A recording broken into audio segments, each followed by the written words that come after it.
তাহলে নির্বাচন আওয়ামী লীগ ছাড়া, জাতীয় পার্টি ছাড়া ইনক্লুসিভ হবে না, এই বক্তব্য যারা বলছে, ডাকসু নির্বাচন সেটাকে অলরেডি ভুল প্রমাণিত করেছে। এবং ডাকসু নির্বাচনে ভোটের পার্সেন্টেজ দেখেন 78 পয়েন্ট সামথিং, 78+%, মানে জাতীয় নির্বাচনের যে অ্যাভারেজ সেটাকে তারা ওভারকাম করে ফেলছে। তো সেই জায়গায় আপনি দেখেন, এবং ভোট কাকে দিয়েছে? জগন্নাথ হল সবচেয়ে বেশি ভোট কারা পেয়েছে? শিবির পেয়েছে, 10টা ভোট পাইছে সর্বোচ্চ জগন্নাথ হলে।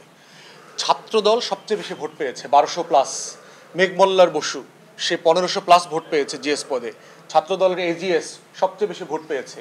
তাহলে এই যে অনেক রাজনৈতিক নেতা এই ডাকসু নির্বাচনকে জামাত শিবিরের আতাত, ছাত্রলীগের ভোটে জিতছে এই কথা বলার চেষ্টা করতেছে, সেটা তো জগন্নাথ হলের ভোটের গ্রামারটা পড়লেই বোঝা যাচ্ছে যে এটা আসলে ওই গ্রামারের মধ্যে পড়ে না।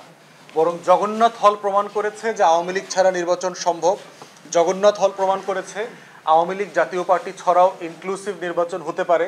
জগন্নাথ হল প্রমাণ করেছে আওয়ামী লীগের বাইরে নির্বাচন দেওয়ার মতো দল, প্রার্থী এই দেশে এখনো আছে।